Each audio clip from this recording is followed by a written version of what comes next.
والصلاة والسلام على سيد الأنبياء والمرسلين وعلى آله وأصحابه وأتباعه أجمعين. أما بعد، والباء متعلقة بمحذوف.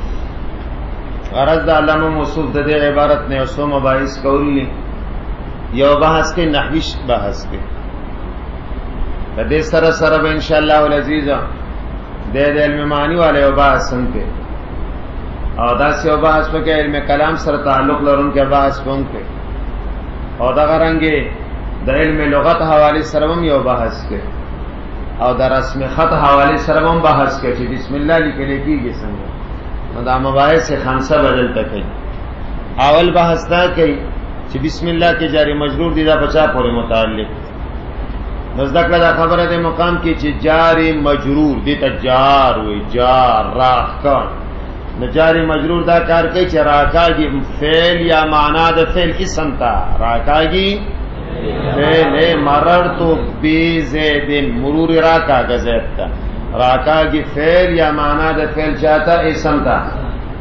نو چې فعل معنا د فعل راکاږي اسم ته خو فعل او معنا د فعل به یې کنه بیا چې دا فعل او معنا د فعل وی نو یا به ملفوظی او یا لکه مررتو بزیدن کی او یا به مقدری نو یا به شی نو یا به ملفوظی او یا به مقدری.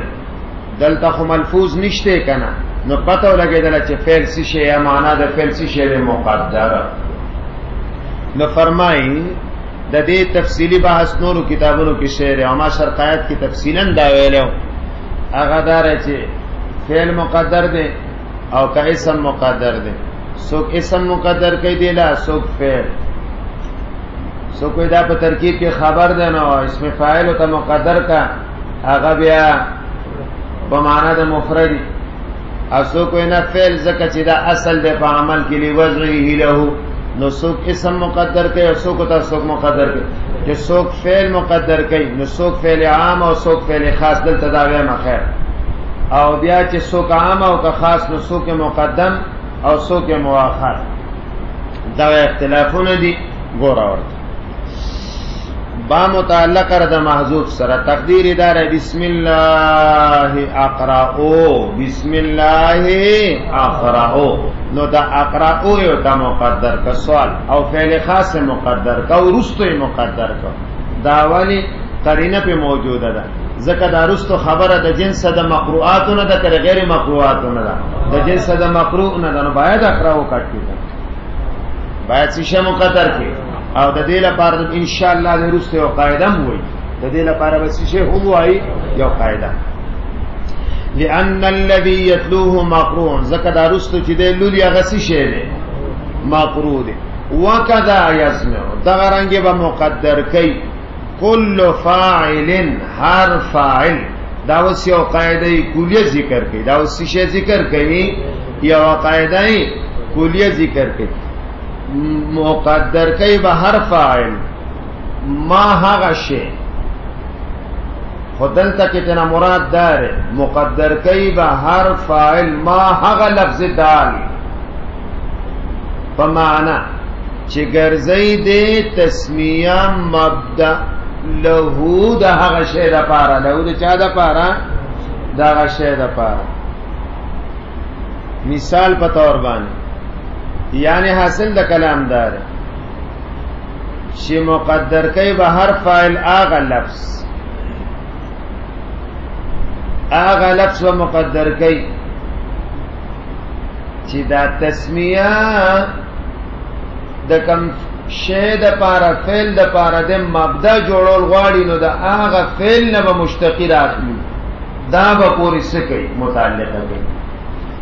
مثال په تور باندې زلستل کوما نزب مقدر کوم هر هغه لفظ چې هغه دلالت کوي هغه فعل چې د تسمیه د چا د لپاره مبدا را تسمیه د قرائت لپاره مبدا جوړول غواړم کنه چې نو اقراو به دا لفظ به مقدر کوم همدا غره زوس سکل کوما نزبان ته څنګه وایم بسم الله اشربو چې دا بسم الله چې فاعل ګرځي د تسمیه مبدا د کوم شی د پاره چې هغه د شرب دی هم د هغې نه به فعل را مشتق کم د شرب نه اشربو ابد مشتق کم دا به پورې متعلق.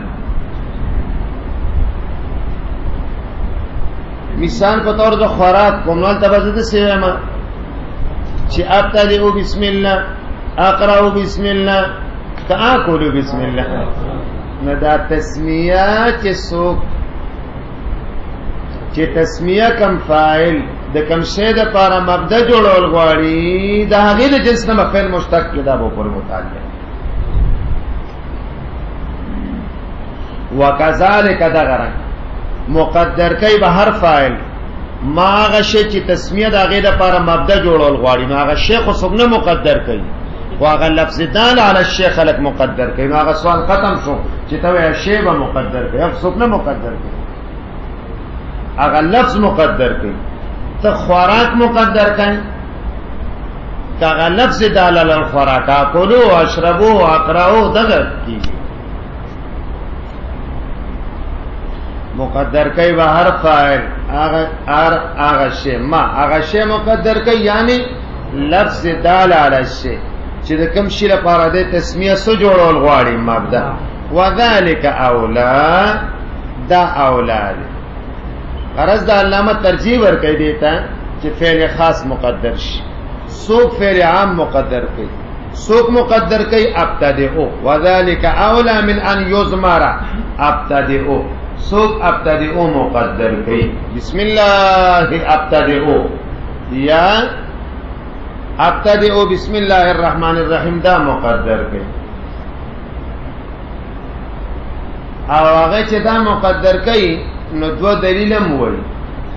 یو دلیل دا وایي چې کل امر ذی بال لم یبدأ بسم الله. انت حدیث کې لفظ د چاره دی یبدأ نو پکار دار چې دا لفظ مقدر دی. دویم دلیل دا وایي چې دا لم یبدأ فعل عام دی، دا فعل څه شی دی؟ دا عام دی. نو عام مقدر کول پکاري ځکه دی مشتمل فی افعال خاصه ولا نو باندې دی مقدر شي. دی راځي فرمایي نه وذالک اولا من ان یضمر ابتدئ وللعدم ما یطابقه.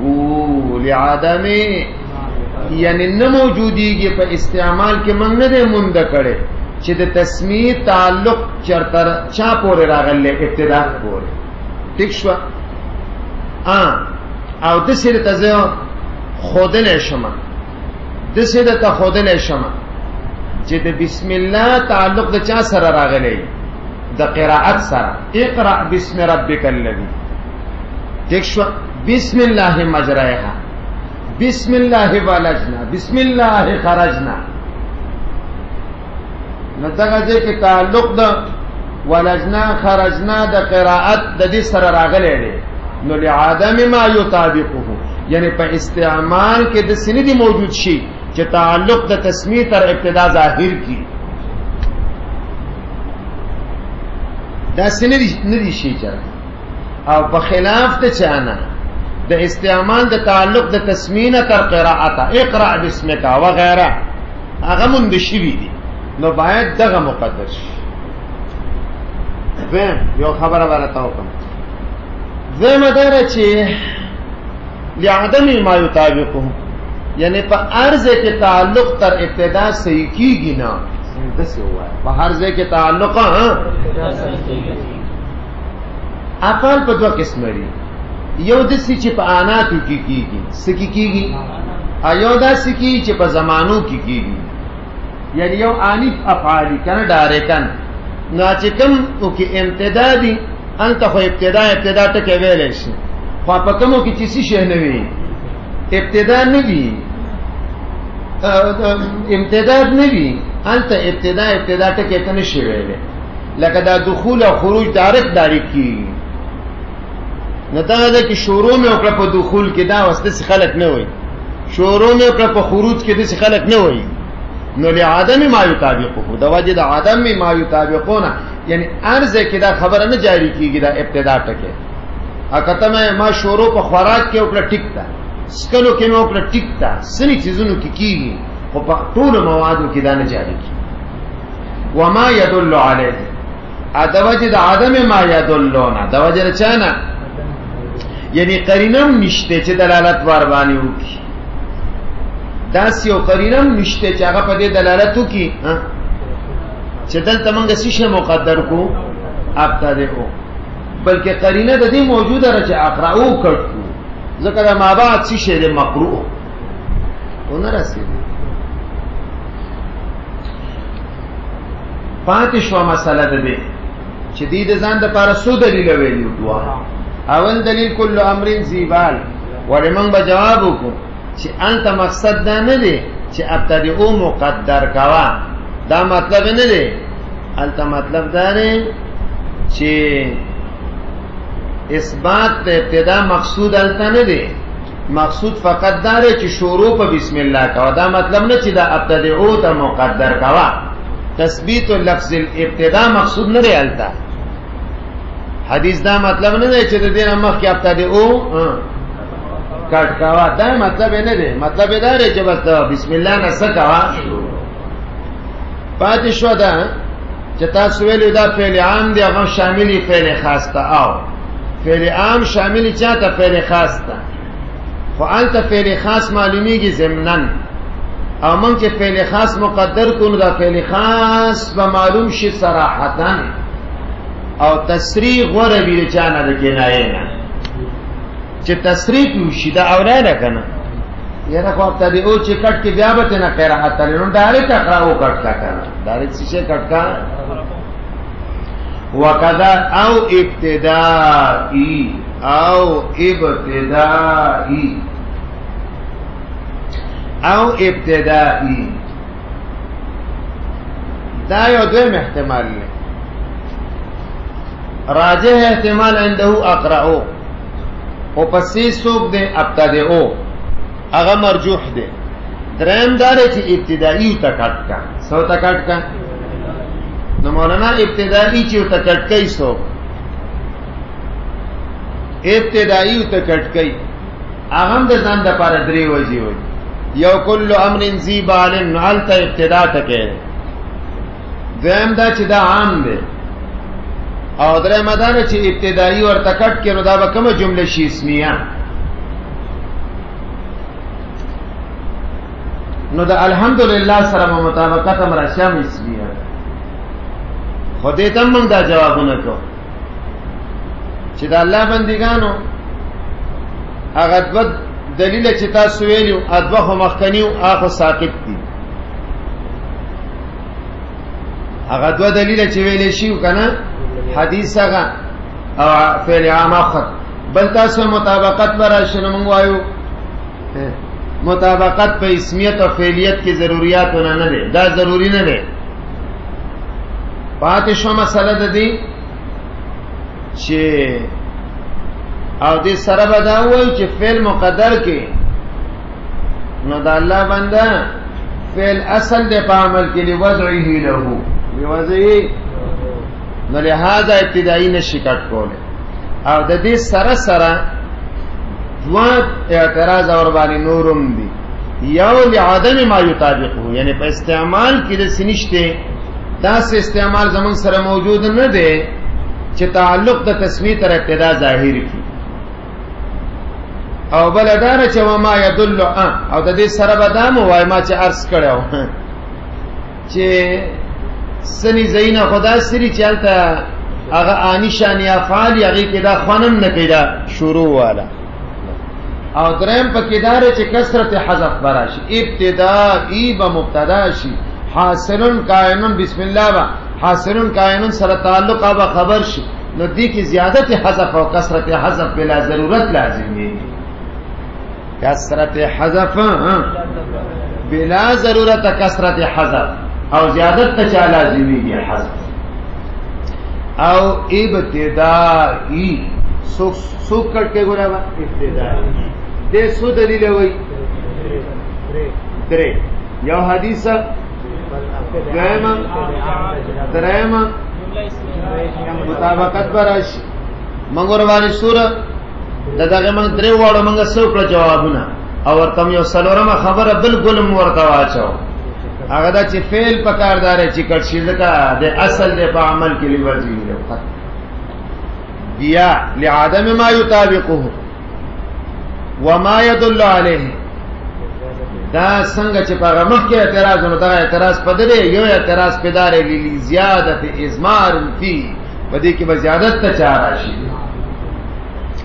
وتقدیم المعمول ها هنا اوقع غرض د علامه د فرسوان لا بسم الله درجه د معمول لا او غفل درجه د عامل لا د فعل مقدم پکاري که مؤخر پکاري مقدم پکاري دی وینا او معمول څنګه پکاري مؤخر دلته خو معمول مقدم شو بسم الله اقرأ یا بسم الله ابتدئ وی تقدیم المعمول ها هنا اوقعو دا ډیر اوقع دی دا ډیر څه دی اوقع دی دا ډیر واقع کیدونکې دی ځکه تقدیم ما حق او تاخير مفید دی چای د حصر او د چای د اختصاصي مفید د حصر او د چای د اختصاصي او قصر یو قصر په څو قسمه لري درې قصر قلب افراد تعین قصر قلب چې مخاطب معتقد د چای د عکس افراد چې معتقد د شرکت او تعین چې شکی نو دلته کې بسم الله هغه چاته وای چې هغه د الله نه علاوه د بل چا اعوذ بالله قایلی پنوم نو قصر قلب وي که مخاطب هغه سو کی چې شکی نو تعین وي اقام معتقد د شرکت نو بیا وسی شي افراد نواران دا تقدیم دا معمول دل تسر اوقع کما فی قوله تعالی مثال ذکر نظیر ذکر کئی بسم اللہ مجریہا اے دل تک گورا بسم اللہ مقدم شویر ہے پچا بانے پدے مقدم شویر ہے خو پدے بانے معترض ہے اعتراض کے اغدا چے مجری دا تپوس کم چے دا مصدر میمی دے او کا ظرف دے کدا ظرفی خو عمل نشی کولے او کدا مصدر مینی دی خو په مابعد کې عمل کولای شي خو په ماقبل کې خو نشي کولای نو د دې نه موږ جواب وکړو حاصل د جواب داره چې دا مثال نه دی دا نظیر دی مثال دی ته ایراد الجزئی لازاح الکلی بحيث يكون هو من افراده او نظیر ایراد الجزئی لازاح الکلی بحيث لا يكون من افراده داول مثال لك فاعل دی ته چې ما اسند الیه الفعل على جهه قیامه به لك زید فضرب زیدن کې عدد مثال دار چې والحق انه من اجل البدیهیات حق دار چې علم اجلاد بدیهیاتونه دي ک نور او سرور نو نور او سرور دواړه خو د معلوماتونه دي غایت ویل کیږي شی نظیر نو دا صرف د تقدیم مثال له تقدیم المعمول علی العامل مثال نه دی نو دا نظیر دی او دا شی نه دی مثال نه دی وصلی الله